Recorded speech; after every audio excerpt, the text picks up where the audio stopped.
Au moment où mon fils Laurent prit entre le bout de ses doigts le livret bancaire que je lui tendais avec des mains tremblantes, mon seul bien, où se trouvait même l'argent réservé à mon enterrement, comme s'il s'agissait d'un vieux mouchoir sale, et me jeta « Maman, tes 3 sous économisés ne suffisent même pas pour les charges de notre résidence. Si tu veux vivre ici, il faut que tu ne nous sois pas un poids. » Ce n'est pas seulement le bruit du cœur d'une mère qui se brise que j'ai entendu, mais le fracas de 40 années de vie sacrifiées en vain.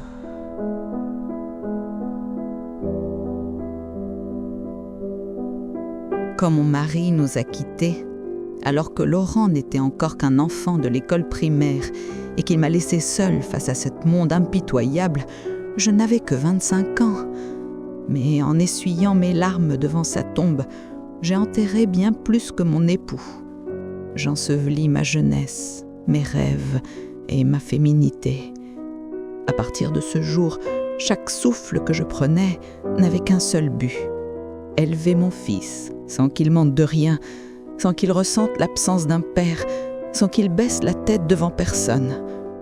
Je fermais mes oreilles aux voisines qui me disaient: « À ton âge, veuve, remarie-toi, une femme a besoin de la présence d'un homme. » Et je passais mes journées à me ruiner les poumons dans une petite atelier textile poussiéreuse, puis mes nuits à faire de la couture jusqu'à l'aube. Chaque centime gagné, sans même m'acheter une paire de chaussettes, je le glissais dans la tirelire de Laurent en murmurant que mon fils étudie, qu'il devienne quelqu'un. Dans ces années où mes os me faisaient hurler de fatigue, seule sa joie, quand il rentrait avec son bulletin et me sautait au cou, apaisait mes douleurs.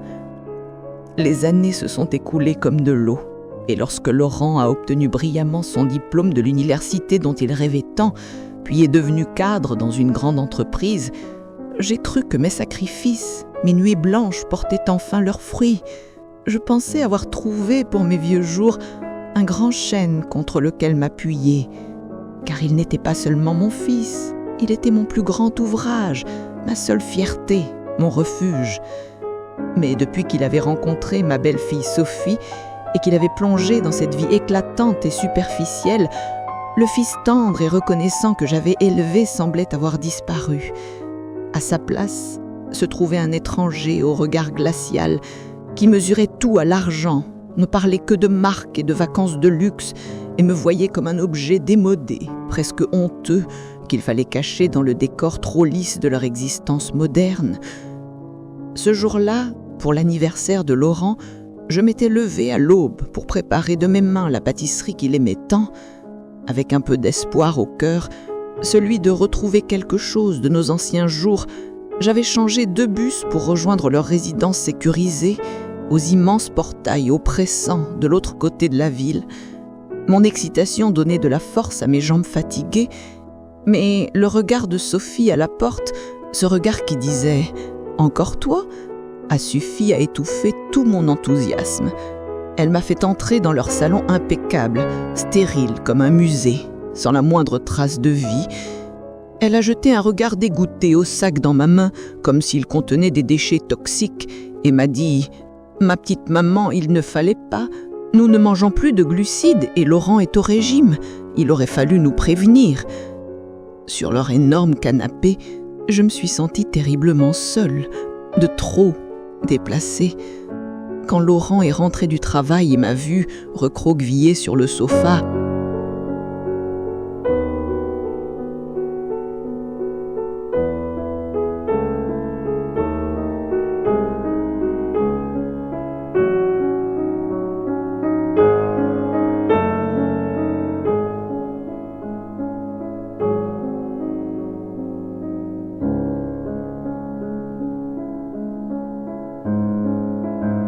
je n'oublierai jamais l'expression fugace d'agacement sur son visage, ni la façon dont il a détourné les yeux avant de dire « Bonjour maman, tu es venue pour quelque chose ?»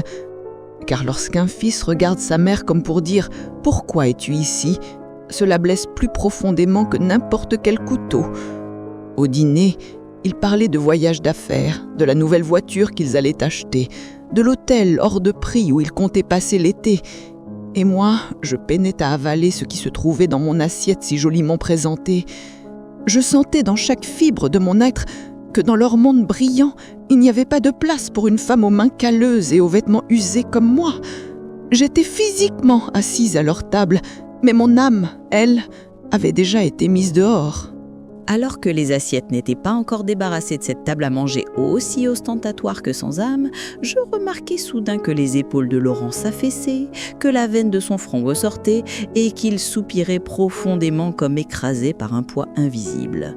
Dans ce silence pesant, les vieilles sonneries d'alarme de mon cœur de mère se mirent à hurler.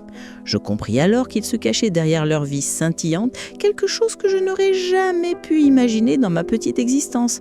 Des dettes colossales, des traites impayées et l'ombre menaçante d'une réputation sur le point de s'effondrer. Quand je vis le visage de Sophie, ma belle-fille, devenir blanc comme un linge quand elle lisait l'écran de son téléphone dernier modèle et que je l'entendis murmurer à l'oreille de Laurent « La banque nous donne jusqu'à demain, s'ils nous prennent cette maison, on ne pourra plus montrer la tête nulle part », tout mon être se figea. Car penser que le toit sous lequel vivaient mes enfants, le foyer dont ils étaient si fiers, puisse être en danger, c'était pour moi 1000 fois pire que toute douleur personnelle. Et à cet instant, une seule pensée me traversa l'esprit. L'argent que j'avais mis de côté pendant des années, mon petit capital pour les jours noirs, économisé en me privant de chauffage en hiver, en achetant les légumes abîmés au marché, en renonçant à ma propre sécurité pour ma vieillesse. Les mains tremblantes, je fouillais dans mon vieux sac dont les bords s'effilochaient et en tirais ce livret d'épargne que je gardais près de mon cœur depuis tant d'années. En l'ouvrant, une vague de paix et de fierté indescriptible m'envahit. Car pour une mère, pouvoir dire à son enfant en détresse « N'aie pas peur mon fils, je suis là, ta mère a mis de côté pour toi » est le trésor le plus sacré, le plus puissant et le plus guérisseur que ce monde mensonger puisse offrir.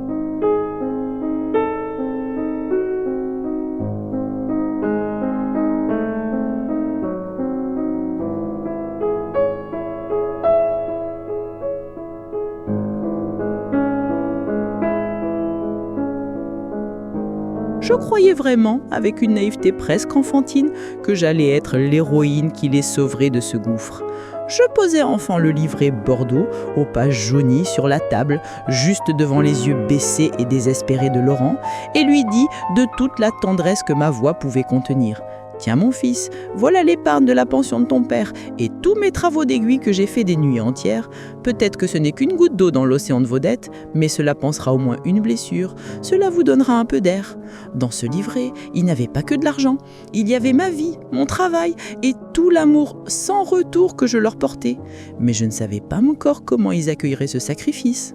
Lorsque Laurent prit le livret de mes mains tremblantes et jeta un regard sur les chiffres à l'intérieur, je sentis l'axe de mon monde basculer. J'attendais une étincelle de gratitude, un éclat de reconnaissance dans ses yeux. Mais ce que je vis fut un sourire glacé, venimeux, moqueur, si tranchant qu'il me transperça comme un couteau rouillé tournant dans ma poitrine. Laurent lança ensuite le livret sur la table comme un morceau de papier sans valeur et me fixa droit dans les yeux avant de dire « Maman, tu te moques de nous ou quoi ? Tes économies de misère ne payent même pas un mois de charge ici, encore moins nos dettes, ni même la moindre crème de soin de Sophie. Reprends ta charité et arrête de nous faire honte. » Un bourdonnement assourdissant explosa dans mes oreilles. J'ai eu l'impression que toutes les veines de ma tête allaient exploser.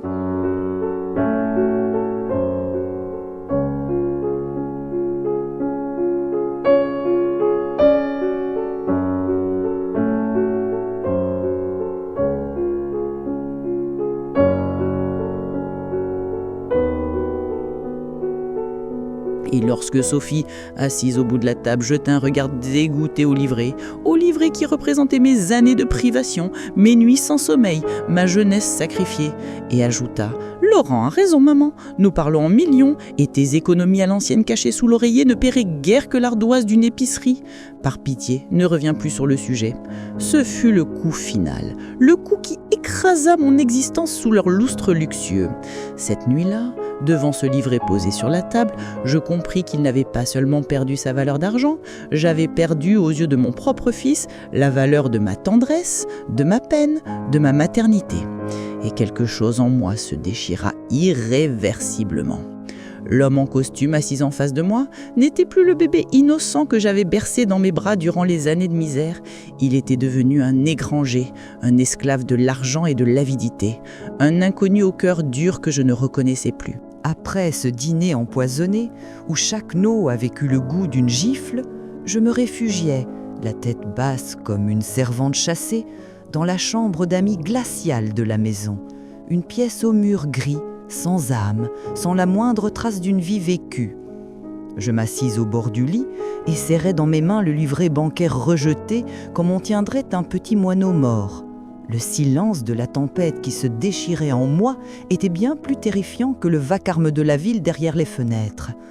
Mes larmes tombaient une à une sur la couverture du livret, tandis que résonnait dans ma tête le sourire méprisant de Laurent et ce mot qu'il avait craché « aumône ». Moi, qui n'avais pas allumé le chauffage en plein hiver et m'étais recroquevillée sous une couverture, moi qui avais acheté des légumes abîmés au marché en me disant « ça ira pour la soupe », j'avais imaginé que cet argent pourrait un jour sauver mon fils. Mais j'avais été naïve. Pour lui, j'étais une vieille femme pitoyable, démodée, presque honteuse, une idiote vivant dans ses illusions. Alors que je m'allongeais, le cœur écrasé par une pierre immense, prête à fuir cet enfer dès la première lueur du matin, une lumière filtrant sous la porte entr'ouverte m'alerta. J'entendis les voix de Laurent et Sophie chuchoter dans le couloir. Je retins mon souffle. Ce que j'entendis ensuite fit un coup de massue. Qu'elle ait amené cet argent, c'était ridicule, Laurent. Mais l'essentiel, c'est que si on vend cette vieille maison à un promoteur, on récupère suffisamment de liquidités pour calmer la banque. Et elle, on la mettra quelque temps dans un EHPAD. Elle n'a plus besoin de vivre seule là-bas de toute façon.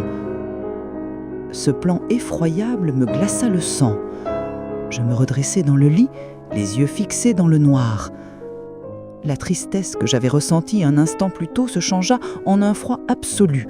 Mon fils et ma belle-fille ne se contentaient pas de mépriser l'argent que j'avais économisé toute ma vie, ils voulaient aussi me prendre mon dernier refuge, la maison chargée de souvenirs où j'avais vécu avec mon mari, et m'abandonner dans un établissement comme on dépose un corps encore tiède, comme si j'étais déjà morte dans la pièce voisine.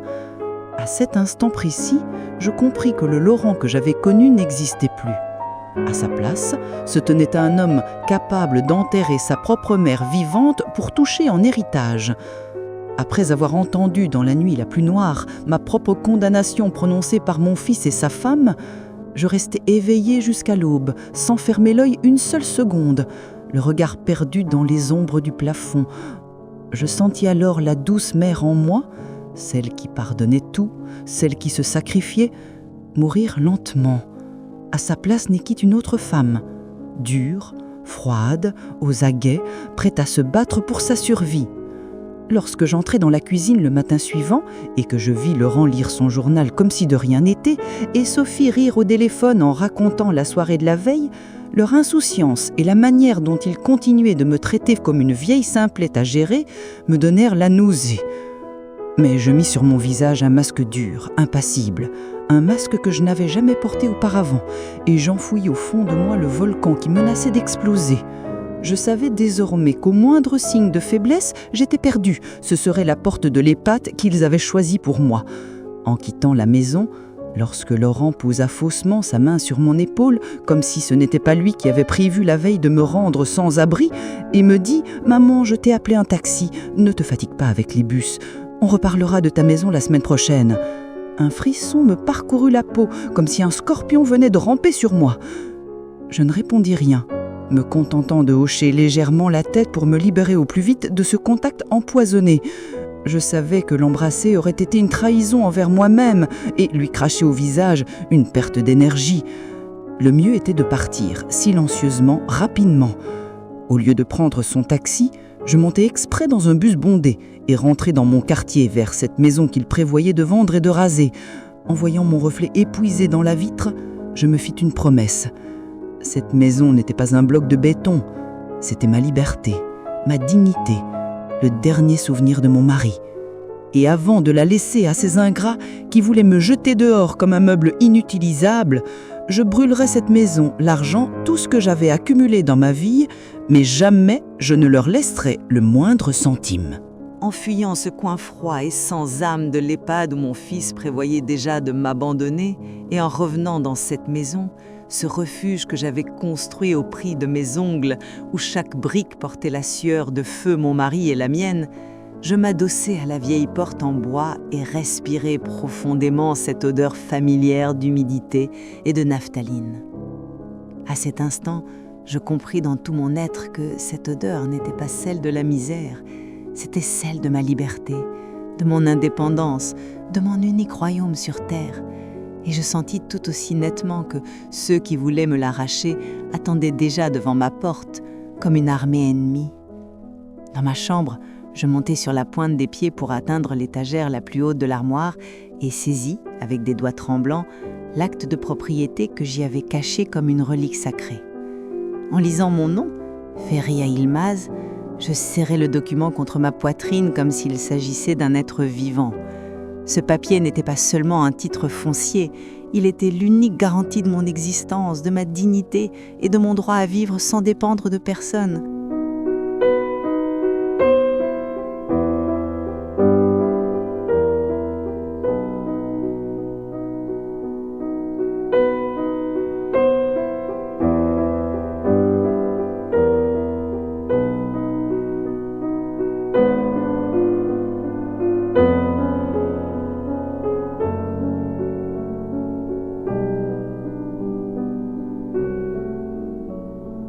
Ce n'était pas un chéquier destiné à éponger les dettes luxueuses de Laurent, mais la dernière forteresse où je pourrais me réfugier jusqu'à mon dernier souffle, un endroit d'où personne ne pourrait me chasser.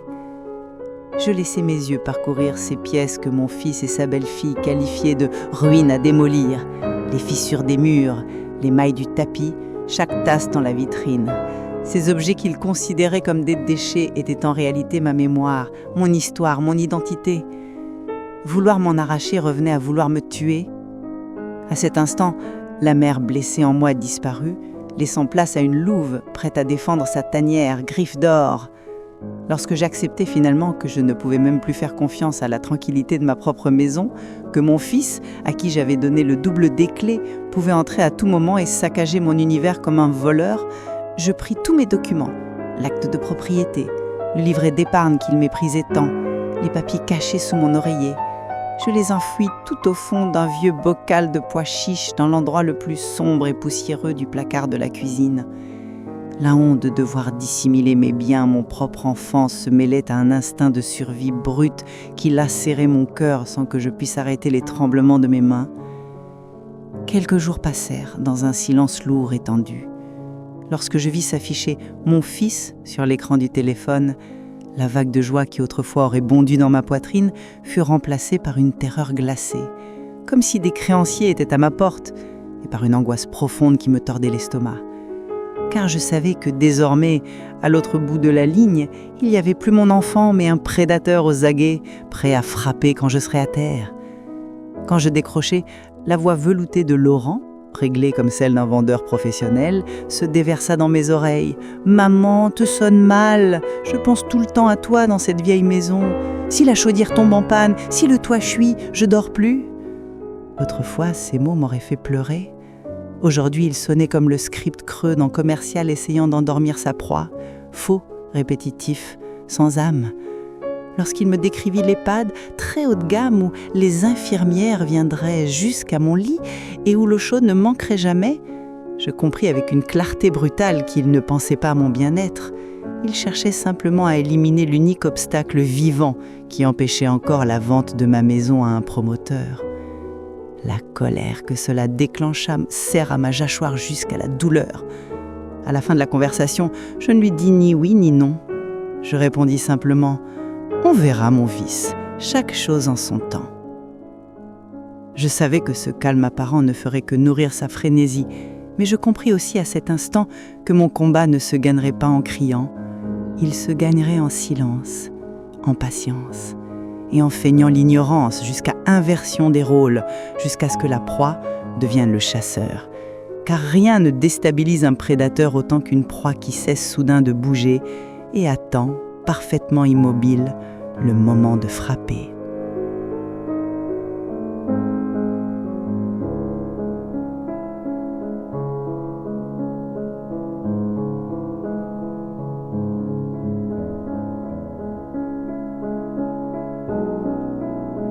Aux premières heures encore engourdies du matin, lorsque la sonnette de ma porte se mit à retentir avec l'insistance brutale d'un créancier venu réclamer son dû, mon cœur remonta jusqu'à ma gorge.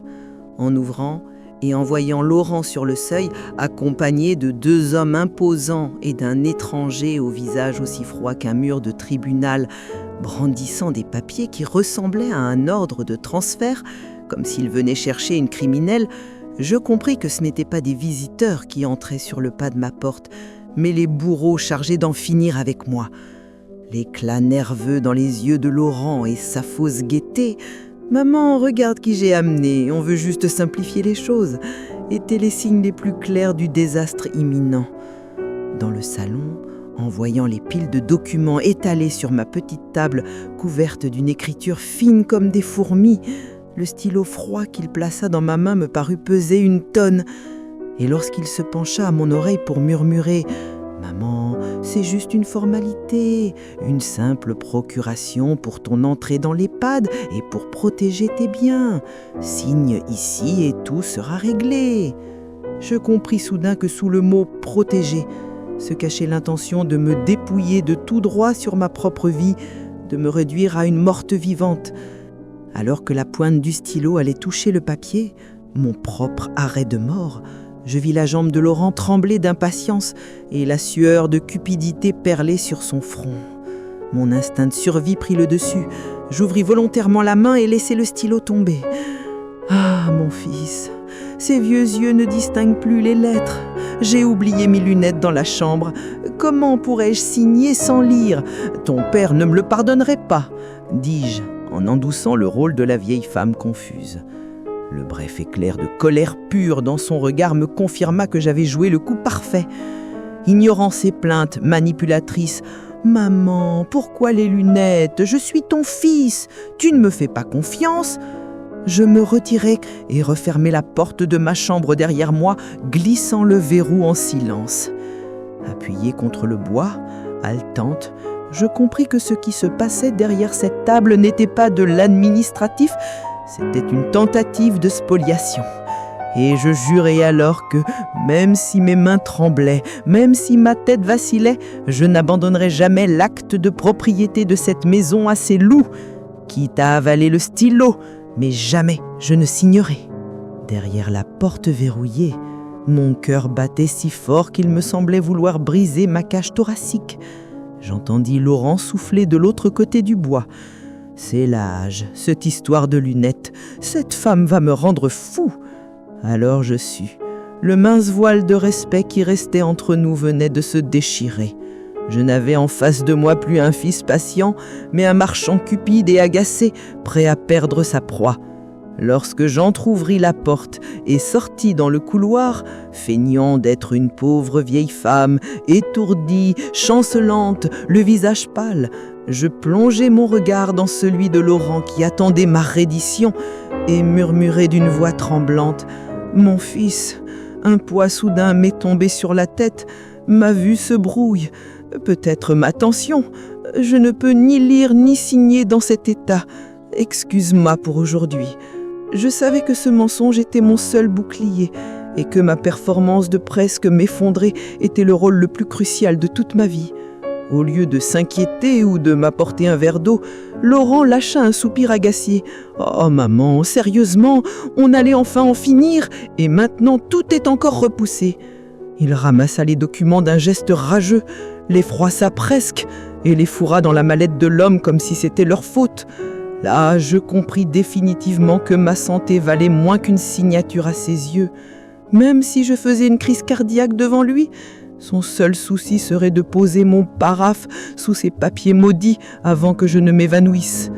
Quand leurs pas s'éteignirent dans les escaliers, la vieille femme courbée et tremblante que j'avais incarnée quelques instants plus tôt disparut d'un coup.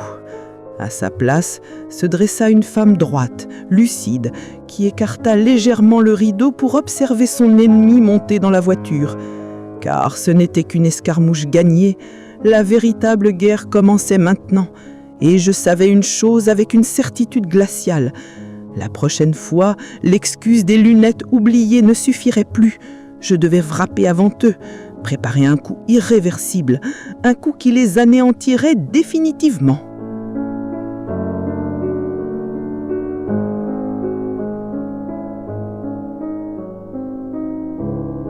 Juste après avoir mis mon fils Laurent et son avocat malfaisant à la porte, j'arrachai de mes épaules le costume de vieille femme malade et dépendante que j'avais endossé pour survivre et me rendis d'un pas décidé dans le cabinet de Maître Hugo, le meilleur ami de feu mon mari et le seul être humain en qui je pouvais encore avoir confiance dans cette vie. En franchissant le seuil de son bureau encombré de livres poussiéreux, mes joues s'embrasèrent d'une honte profonde.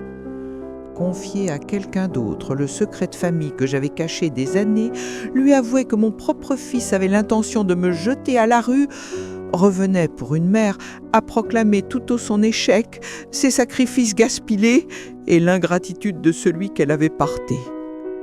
En plongeant mon regard dans les yeux bienveillants mais inquiets de Maître Hugo, et en lui racontant d'une voix étranglée les ruses de Laurent pour obtenir ma signature, les paroles terrifiantes que j'avais entendues dans le couloir cette nuit-là et leur projet de m'enterrer vivante dans un EHPAD, je compris que l'acte de propriété et les quelques économies que je déposais sur son bureau n'étaient pas de simples biens matériels, c'était mon billet de survie.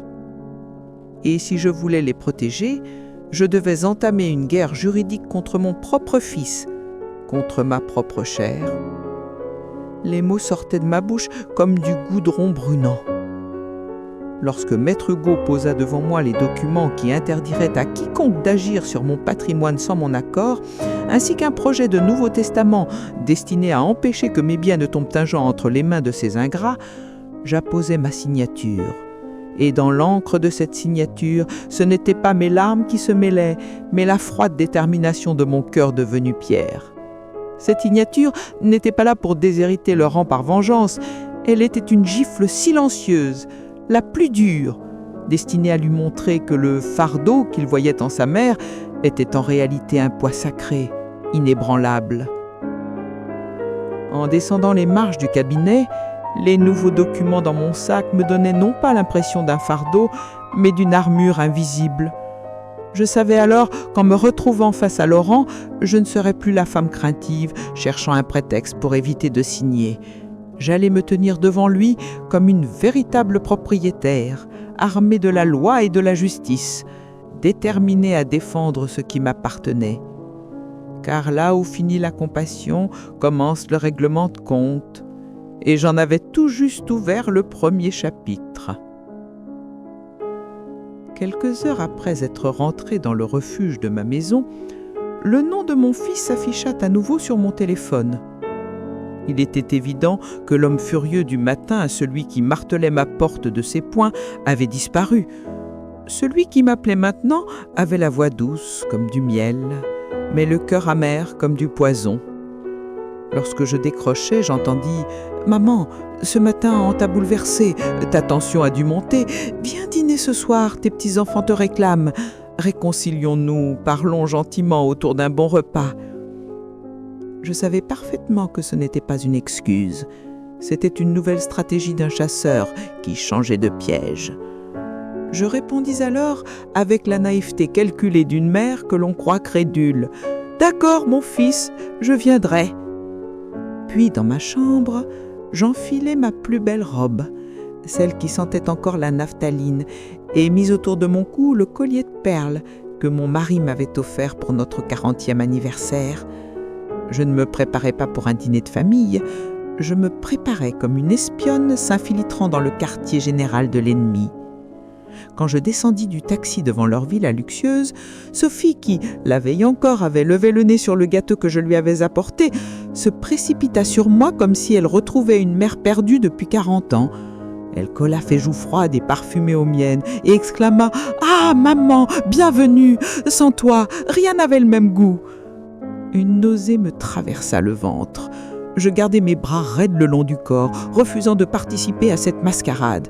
Oui, elle pouvait jouer sa pièce, mais j'en ne serais jamais l'actrice. À table, Laurent me servait lui-même mes plats préférés, répétant sans cesse « Maman, tu es notre trésor, on fait tout ça pour ton bien », essayant de faire oublier l'épisode des lunettes du matin. Pendant ce temps, mes petits-enfants, plongés dans leurs tablettes, ne prirent même pas la peine de relever la tête pour dire « Bonsoir, mamie ». Ce fut alors que je compris quelque chose de terrible et définitif. L'amour avait quitté cette maison depuis longtemps. Ce qui restait, c'était la négociation la plus laide du monde, celle de l'intérêt. Et chaque bouchée que Laurent déposait dans mon assiette était en réalité un appât empoisonné, préparé pour me pousser à m'étouffer jusqu'à ce que je signe leur papier maudit.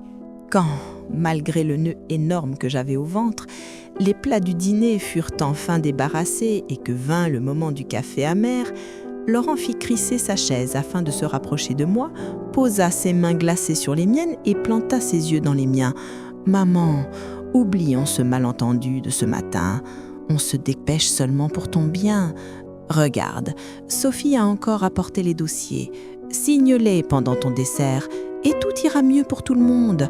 On vivra enfin en paix. » À cet instant précis, le rideau du dîner de famille harmonieux s'effondra brutalement, laissant réapparaître la scène réelle.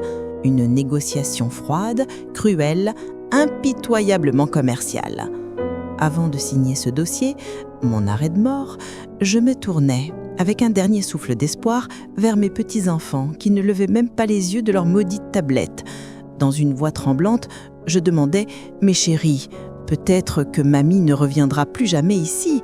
Peut-être qu'ils vont m'envoyer dans un EHPAD. Vous ne voulez pas me prendre dans vos bras, me dire au revoir ? »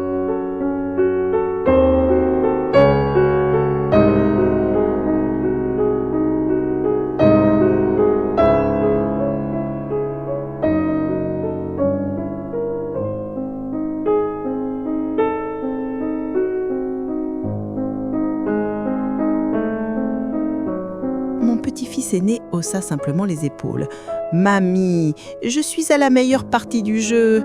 On se voit après. » Cette indifférence, sèche comme un coup de couteau, m'ouvrit une blessure plus profonde encore que la trahison de Laurent. À cet instant, je compris que mon sang coulait dans leurs veines, mais que rien de moi ne vivait dans leurs âmes, qu'eux aussi, comme leur père, n'avaient appris qu'à prendre, consommer et ignorer. Alors, avec une lenteur calculée, mais une détermination tranchante, je retirai ma main de celle de Laurent, renvoyai le dossier vers Sophie du bout du doigt comme si je touchais une chose sale et dis d'un ton clair, les yeux plongés dans ceux de mon fils. « Pas ce soir, Laurent. On ne prend pas une décision aussi grave en mangeant un dessert. Je réfléchirai.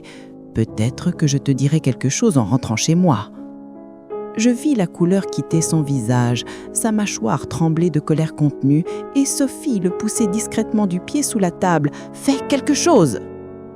Mais je me levai avec la dignité d'une reine, refusai même le taxi qu'ils avaient eu l'audace de m'offrir et déclarai « Le chemin est long, mes enfants, je me débrouille seule. Finissez votre dessert. » En quittant cette prison dorée, je savais que ce que je laissais derrière moi n'était pas seulement un document non signé, mais les dernières miettes de l'amour inconditionnel que je leur portais. Dans le vieux bus municipal brinque-ballant qui me ramenait chez moi à travers les artères sombres de la ville, je regardais mon reflet épuisé dans la vitre et compris que la femme qui me fixait n'était plus la mère qui attendait son fils à la fenêtre. C'était une guerrière solitaire, le cœur brisé, mais décidée à survivre. Une femme qui se retrouvait face au canon que son propre enfant avait dirigé contre elle.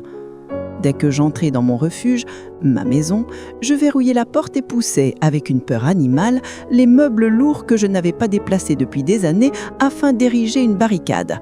Je ne craignais ni voleur ni malfaiteur, j'avais peur que mon propre fils, avec son double des clés, entre ici pour m'arracher à mon lit et me déposer comme un objet dans un EHPAD. La honte d'avoir à me défendre contre celui que j'avais mis au monde me transperçait les os.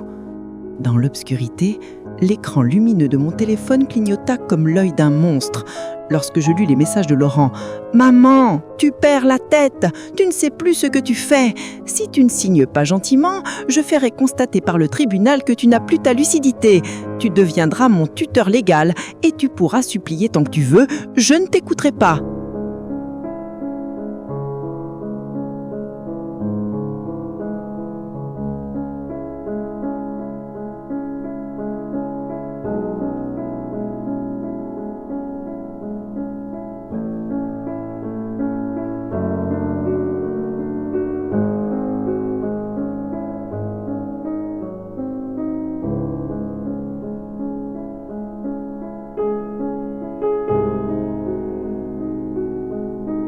Mon sang se glaça.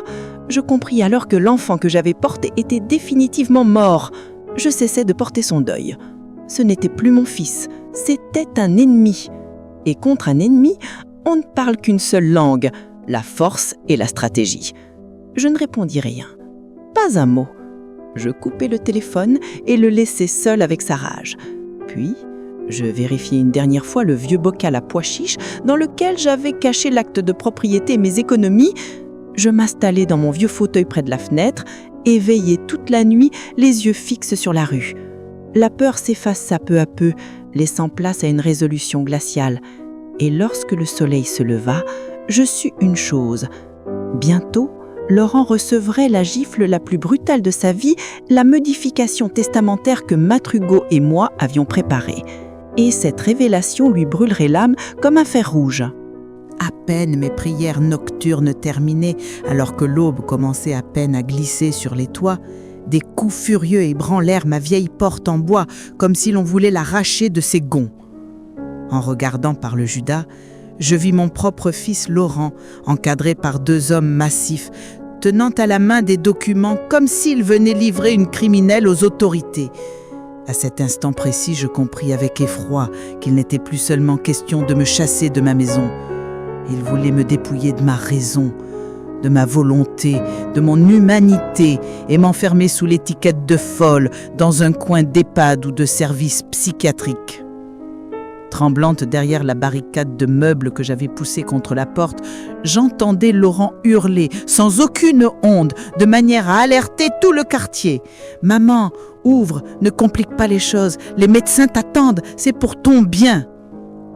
Sous ce masque grotesque de sollicitude, je percevais à nu son âme pourrie.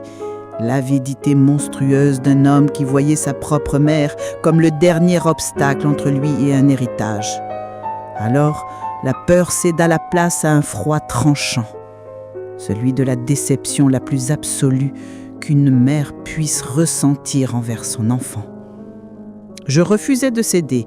J'entr'ouvris la porte juste de la largeur que permettait la chaîne de sécurité, tendis sous son nez et celui de ses sbires l'expertise médicale irréfutable que Maître Hugo avait obtenue la veille, attestant que j'étais parfaitement saine d'esprit, ainsi que la plainte pénale prête à être déposée.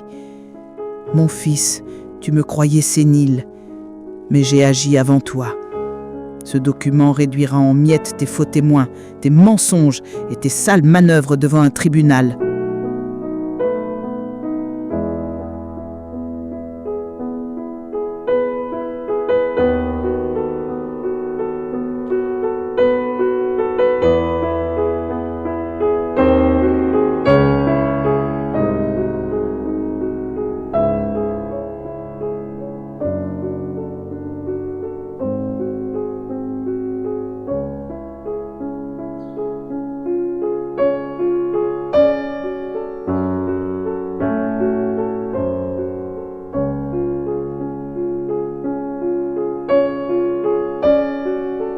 Maintenant, prends tes hommes et disparais de ma porte. Même moi, je fus surprise de la puissance de ma propre voix. À travers l'entrebâillement, je vis le visage de Laurent se décomposer. Son assurance s'effondra, laissant place à une stupeur ridicule, presque craintive. Il balbutia, se tourna vers les 2 hommes derrière lui et murmura « On s'en va ». En le regardant descendre l'escalier, la queue entre les jambes, un mélange déchirant de triomphe et d'amertume m'envahit. Car oui, Ce matin-là, j'avais protégé ma maison, mais j'avais définitivement perdu mon fils, le petit bébé que j'avais jadis bercé contre mon cœur. Peu après, j'allai à la banque, plus comme une mère, mais comme une femme blessée, dont la logique avait pris le dessus. En posant mon pied sur le sol froid en marbre, je réalisais l'ironie terrible de la vie.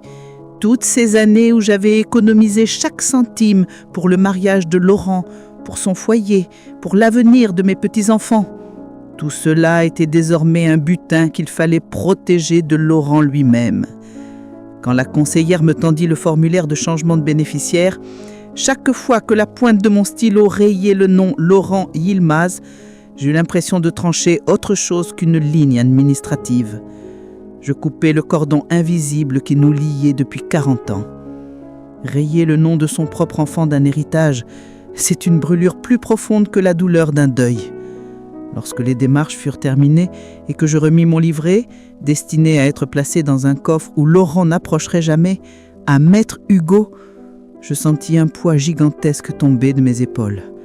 Mais en même temps, naquit en moi un vide immense, glacial, résonnant.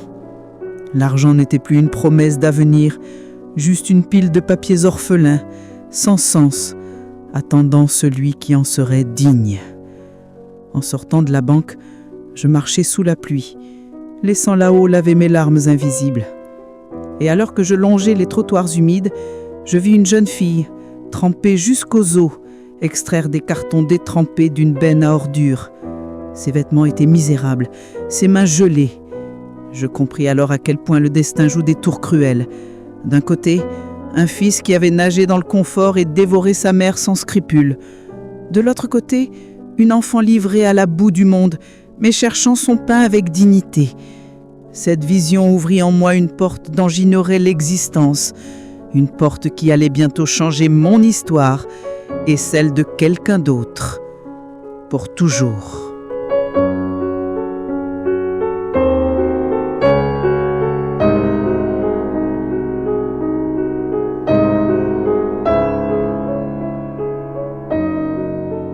Sous cette pluie glacée, alors que je retenais mon parapluie au-dessus de cette jeune fille qui tentait de sauver les cartons détrempés dont dépendait son maigre gagne-pain, je vis dans ses yeux apeurés et épuisés quelque chose que je n'avais plus vu depuis longtemps. L'innocence, la sincérité, la vérité, tout ce qui avait disparu du regard repu et arrogant de Laurent. À cet instant, je sentis la carapace durcie autour de mon instinct maternel se fissurer et un flot de compassion jaillir en moi, se déversant vers cet enfant inconnu. Je la pris doucement par le bras et l'entraînai dans une boulangerie chaude. Lorsqu'elle sourit en serrant entre ses mains engourdies la tasse de thé brûlant que je lui avais offerte et qu'elle mordit dans le petit pain encore tiède en répétant « Merci madame, merci 1000 fois, que Dieu vous bénisse », comme si je lui avais offert le monde, un nœud amer se forma dans ma gorge. Je réalisais que malgré toutes les richesses que j'avais mises aux pieds de mon fils, jamais je n'avais entendu de lui un seul mot de gratitude aussi pur. La reconnaissance n'est pas une question d'argent, elle naît du cœur. Elle me dit, d'une voix tremblante, qu'elle s'appelait Aïché, qu'elle avait grandi sans père, qu'elle s'occupait seule de sa mère malade et ramassait ses cartons après l'école pour poursuivre son rêve de devenir médecin. Sur la table, ses gros manuels de médecine, gonflés par l'humidité, témoignaient de ses efforts. À ses pieds, ses chaussures abîmées, trempées par la pluie. Je pensais immédiatement à toutes ces foires où Laurent, enfant, pleurait parce que ses chaussures n'étaient pas de marque. La honte me transperça comme un poignard. La vie offrait des plateaux d'or à ceux qui ne les méritaient pas, tandis qu'un diamant brut comme Aïché était forcé de ramper dans la boue. En sortant de la boulangerie, je la pris dans mes bras. Peut-être pour la première fois de ma vie, une étreinte donnée à quelqu'un qui ne partageait pas mon sang. Et l'odeur de pluie et de fumée sur ses vêtements me parut 1000 fois plus pure et plus rassurante que les parfums hors de prix de Laurent et de Sophie. En touchant le livret dans mon sac, une idée me traversa comme un éclair. Mon héritage ne doit pas aller aux vautours qui attendent ma mort, mais à ceux qui se battent chaque jour pour survivre. Le lendemain, pour m'assurer que ce sentiment de compassion n'était pas un simple élan, mais peut-être un signe du destin, je pris sur moi et me rendis devant la faculté de médecine. Je me cachai sous le grand platane, observant de loin. Après la trahison de mon propre fils, ma confiance en l'humanité s'était effondrée. J'étais devenue une détective méfiante, examinant même l'innocence de cette jeune fille. Je la vis sortir de cour, tandis que ses camarades éclataient de rire en se dirigeant vers des cafés branchés. Elle, la tête baissée, entra en vitesse dans un petit supermarché bon marché. Je la regardais compter timidement ses pièces pour acheter seulement un morceau de pain et une brique de lait. La comparaison me frappa de plein fouet. Les jours où Laurent dilapidait mon argent pour des chaussures tendance et cet enfant qui calculait chaque centime. Voilà la vérité sur l'argent. Dans certaines mains, c'est une arme, dans d'autres, un baume. Je la suivis dans les ruelles humides où l'odeur de pauvreté et de résignation flottait comme un voile. Je m'arrêtai devant son immeuble, un bâtiment fissuré, au toit qui fuyait, un logement que n'importe qui qualifierait de taudis. Quand Aïché entra et lança d'une voix pétillante « Maman, j'ai apporté du lait et j'ai appris de si belles choses aujourd'hui à la fac. Je vais te guérir, tu verras. » J'entendis la tendresse d'une enfant dévouée, et moi, affaissée contre le mur sous la pluie, incapable de retenir mes larmes, je compris la chaleur, la loyauté, l'amour filial que j'avais espéré pendant des années dans mon foyer glacé. C'était ici qu'il se cachait, dans cette misère. En quittant le quartier, je sentis les derniers nuages de mon esprit se dissiper. Mon cœur savait enfin vers où se tourner. Je saisis mon téléphone d'une main tremblante et appelai Maître Hugo. « Préparez les documents, dis-je. Cet argent ne pourrira pas avec moi dans la tombe. Il reviendra à des mains qui sauveront des vies. J'ai trouvé mon héritière. » Ces mots furent la décision la plus juste, la plus pure et la plus apaisante que j'avais prise de ma vie. Alors que je regardais la feuille blanche que Maître Hugo avait déployée sur son bureau en acajou, ce document portant le mot « testament », ce papier ultime qui déterminerait à qui reviendraient les économies et la sueur de toute ma vie, je ne voyais pas seulement des chiffres et des biens entre les lignes.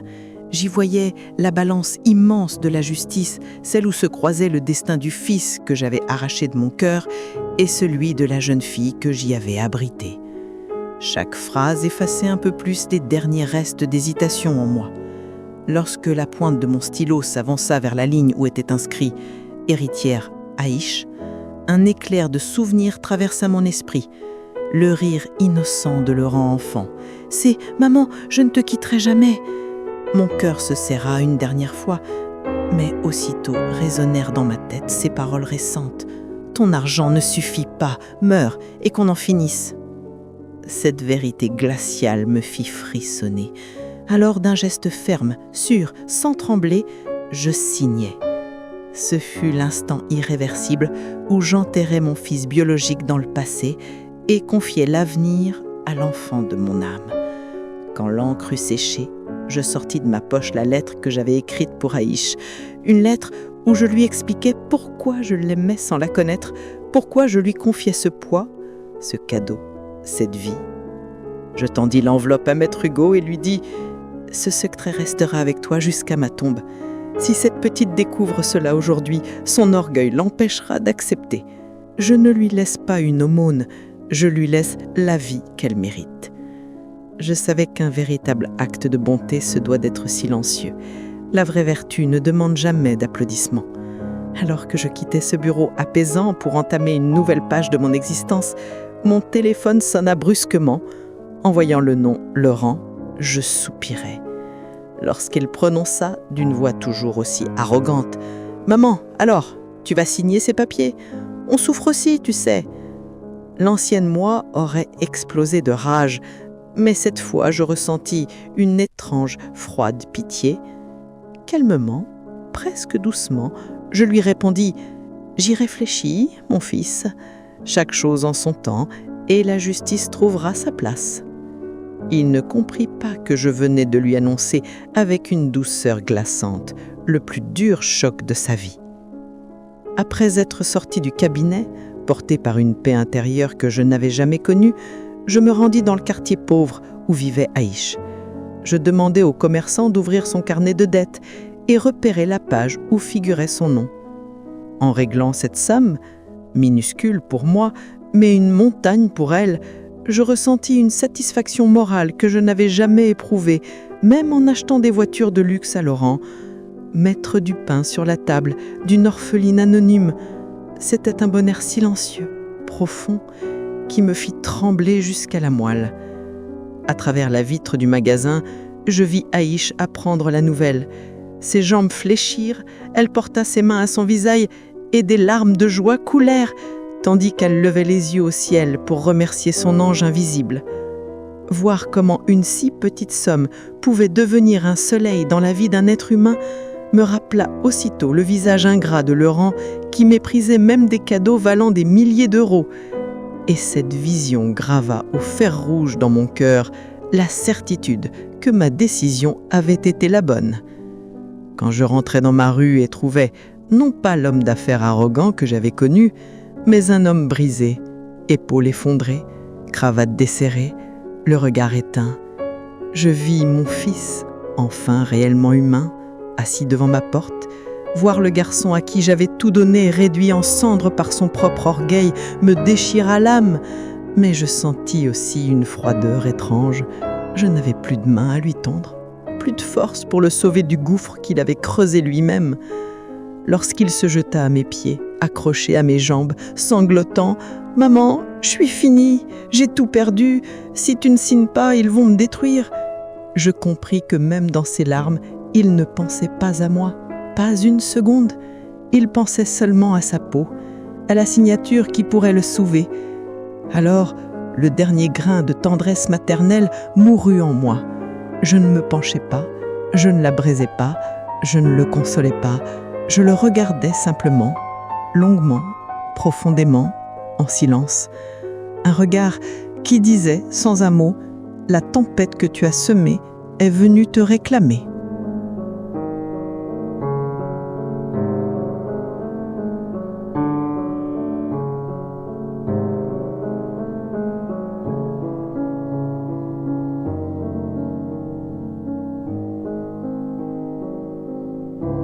Lorsque je laissai entrer mon fils Laurent, tremblant sur le seuil comme un chien errant, privé de toute la superbe qu'il affichait autrefois, et que je le vis s'asseoir au bord du vieux fauteuil qu'il méprisait tant, celui qu'il disait trop vieux, bon à jeter, je ne pus m'empêcher de voir dans cette scène une forme de justice divine. Lui, qui autrefois entrait chez moi sans même essuyer ses chaussures, était désormais réduit à mendier la poussière même du tapis. Pourtant, la douleur fine qui me traversait le cœur ne venait pas de la compassion, mais du regret, le regret de l'avoir mal élevé, de ne pas avoir su lui enseigner la vraie valeur des choses. Lorsqu'il but l'eau que je lui tendais avec des mains tremblantes, sans oser me regarder dans les yeux, puis recommença, malgré sa détresse, à débiter ses mensonges habituels. « Maman, vendons cette maison, je te jure que je t'achèterai un palais cette fois, ce sera la dernière. » Je compris, avec un frisson de dégoût, que même au fond du gouffre, il ne me voyait pas comme une mère. Pour lui, je n'étais qu'un portefeuille, une pièce d'or à encaisser, un dernier billet à extorquer. Même en train de se noyer dans sa propre boue, il restait aveuglé par sa cupidité. D'un geste vif, je coupai court à son flot de supplications, comme avec une lame, et plongé mon regard dans les tréfonds du sien. « Mon fils, tu veux de l'argent, mais si je te donnais cet argent, je serais la cause de ta perte. Tu veux te relever sans jamais avoir appris à tomber. Tu dépenses sans connaître la valeur du travail. Si je signe aujourd'hui, je ne te sauverai pas, je te pousserai moi-même du haut de la falaise, avec ton orgueil pour celle parachute. » Pour la première fois de ma vie, je lui dis non. Un non lourd, nécessaire, qui me brûlait les lèvres mais renforçait mon âme. Aussitôt, l'homme suppliant s'évapora et laissa place au prédateur, celui qui montrait les dents et hurlait, le même qui quelques jours plus tôt voulait me faire interner. « Quelle mère es-tu? Tu veux brûler ton propre fils? Tu vas emporter cet argent dans ta tombe » cria-t-il. Je compris alors, une fois de plus, qu'il n'avait jamais dit maman à moi, mais à l'argent que je représentais. Je désignai Laporte et dis « Oui, mon fils, va en prison s'il le faut, dors dans la rue s'il le faut, mais tu vas apprendre quelque chose, marcher sur tes propres jambes. Et je n'ai plus ni un centime à t'offrir, ni une larme à verser pour toi. » Ce fut l'instant où nous comprîmes tous les deux que le cordon invisible entre nous venait de se rompre pour toujours. Les semaines qui suivirent furent lourdes comme du plomb. Un matin, on marchait, j'entendis derrière moi deux voisines chuchoter. « Tu sais que le fils de Madame Féria, leur maison a été saisie, et sa femme si coquette l'a quitté du jour au lendemain. » Le cauchemar de toute mère, la chute de son propre enfant, transformé en commérage de trottoir. Relever la tête et continuer d'avancer fut l'effort le plus difficile de ma vie. Et pourtant, malgré tout ce que j'avais dit, mes pas finirent par me conduire, presque malgré moi, devant la résidence luxueuse où Laurent avait tant aimé exhiber sa réussite. Derrière les grilles en fer, je vis les camions des huissiers. Je regardais les déménageurs jeter sans ménagement les fauteuils en cuir qu'il adorait, les écrans géants, les meubles hors de prix, et je compris qu'on n'emportait pas que des objets. C'était l'illusion même de sa grandeur, tout son château de cartes fait d'orgueil, de vanité et de mensonges qui s'effondraient sous mes yeux. Puis, dans le chaos, je vis Sophie sortir en courant, tirant derrière elle ses valises de luxe, comme un rat quittant un navire qui coule. Laurent se précipita derrière elle, agrippa son bras et la supplia. Elle le repoussa d'un geste sec, monta dans un taxi sans un regard en arrière et disparut. Ce jour-là, je compris que Laurent venait de perdre non seulement sa fortune, mais aussi ce qu'il croyait être l'amour. En réalité, ce n'était qu'un marché d'intérêts. Et maintenant que l'or n'était plus là, le cœur s'en allait aussi. Quand je le vis s'écrouler sur les dalles du trottoir, la tête dans les mains, sanglotant comme un enfant perdu, une voix ancestrale en moi hurla « Va le relever, c'est ton fils, prends-le dans tes bras !» Mais mes pieds restèrent rivés sur le sol, lourds comme du béton, car je savais au fond de moi que cette chute n'était pas sa fin, mais son commencement. Il fallait qu'il touche le fond pour apprendre enfin à devenir un homme. Je chassai la dernière larme qui coulait sur ma joue, et avec la force cruelle mais juste que donne la vérité, je me retournai et le laissai seul face aux ruines qu'il avait même construites. 4 longues saisons s'étaient découlées depuis l'effondrement brutal de mon fils Laurent et les hivers de solitude et d'épreuves que j'avais traversés. Et aujourd'hui, assise dans un coin discret de cette immense salle, me rendant presque invisible parmi le murmure de la foule, je regardais sur scène ces jeunes en toge étincelante. Parmi eux se tenait cette petite mésange tremblante qui ramassait des cartons sous la pluie, devenue un fier aigle, une jeune médecin prête à sauver des vies. En la voyant là, droite, digne, j'ai compris que je possédais dans cette vie quelque chose de bien plus grand que des actes de propriété, des comptes bancaires ou n'importe quelle richesse matérielle, un trésor éternel. Lorsque la voix puissante du présentateur résonna « Dr Ritchie !» et que cet enfant leva fièrement son diplôme vers le ciel comme un drapeau, les larmes chaudes qui coulèrent sur mes joues n'avaient rien à voir avec celles que j'avais versées autrefois à la cérémonie de Laurent, où j'avais ressenti une fierté égoïste. Mon fils est devenu un grand homme, il prendra soin de moi. Cette fois-ci, mon cœur disait Cette fille apportera la guérison à des milliers de personnes. Elle rendra le monde un peu meilleur. Et c'était là une victoire pure, dépouillée de vanité. Lorsque la foule enthousiaste se dispersa, je vis au loin Aïché se pencher pour embrasser sa mère malade en fauteuil roulant, et dans les yeux de cette femme brillait l'indicible fierté de celles qui savent que leur enfant a triomphé malgré tout. Et, l'espace d'un instant, mon esprit s'envola vers l'autre bout de la ville, dans cette petite zone industrielle où mon fils Laurent, autrefois enfermé dans des bureaux luxueux, travaillait maintenant dans un modeste garage, les mains tachées d'huile, apprenant la vie depuis le sol, mais cette fois, honnêtement. Voilà, mon fils. Maintenant tu grandis vraiment, murmurai-je intérieurement, lui envoyant une salutation lointaine, douce amère. J'étais sur le point de quitter la salle en silence, de rentrer dans mon modeste royaume, quand les yeux aiguisés d'Aïché, ceux d'une médecin désormais, me trouvèrent dans la foule. Elle fit voler sa toge en courant vers moi. Et lorsque, devant tout le monde, elle se pencha pour embrasser ma main et m'enlacer en disant « Oh, maman, sans toi je ne serais jamais arrivée jusque-là. Ce diplôme, il est le tien. » Je sentis mes murs s'effondrer. J'avais voulu rester cette bienfaitrice anonyme, mais à cet instant, toute mon âme comprit que le lien du sang n'est qu'un accident biologique. La vraie famille est celle qui pense vos blessures. Aujourd'hui, alors que je vis les derniers jours de ma vie, mes jambes faiblissent, ma mémoire me trahit parfois, je vois Aïché veiller à mon chevet, écouter ma respiration la nuit, serrer mes mains tremblantes dans les siennes en disant « Maman, si tu ne bois pas ta soupe, tu ne guériras pas. » Et je ne peux m'empêcher de penser à l'ironie miraculeuse du destin. Mon fils, sorti de mon propre sang, avait compté les jours avant de m'enfermer dans un EHPAD, tandis que cette fille trouvée au coin de la rue, cette étrangère devenue mon enfant de cœur, était aujourd'hui mon médecin, ma compagne, ma canne. Un soir, la sonnette retentit. Aïché alla ouvrir, et derrière la porte se tenait Laurent, méconnaissable. De l'homme arrogant qui levait le menton, il ne restait rien.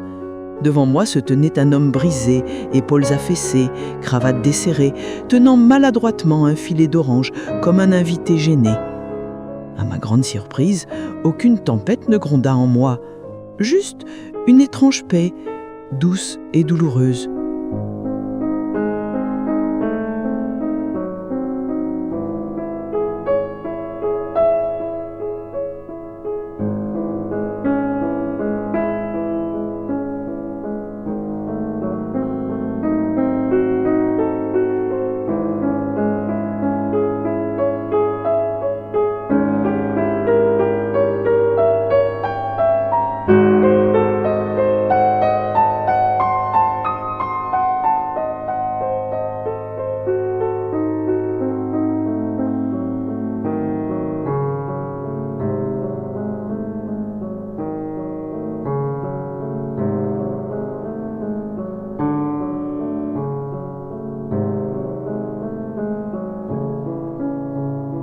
Cet homme n'était plus le prédateur avide venu prendre mon argent.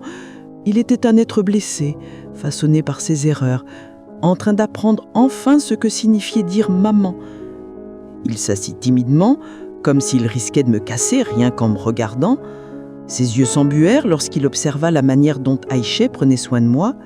Puis, baissant la tête, les lèvres tremblantes, il murmura « Maman, je n'ai pas su voir ta valeur. J'avais des diamants dans les mains et je les ai pris pour des cailloux. Tu avais raison, la vraie richesse, c'est ça. » Son aveu tardif ne guérit pas la profonde blessure qu'il m'avait infligée, mais il en arrêta enfin le saignement. Une mère ne souhaite qu'une chose avant de quitter ce monde, voir que son enfant est devenu un homme. Et même si le prix avait été lourd, je le voyais enfin. Je sortis de sous mon oreiller la vieille photographie jaunie de lui enfant et la déposai dans ses mains calleuses. Je ne pouvais plus lui offrir d'héritage matériel, ni maison, ni compte, ni fortune. Mais je lui transmis le seul véritable légué, la dignité de se tenir debout seul et la leçon d'humanité que représentait Aïché, debout devant lui, même s'il ne l'appellerait jamais sœur. Car lorsque je quitterai ce monde, Je ne laisserai pas derrière moi 2 héritiers en guerre, mais 2 histoires. L'une qui sauvera des vies et l'autre qui aura appris la vie de la manière la plus rude. Et c'est dans cela que réside ma plus profonde paix.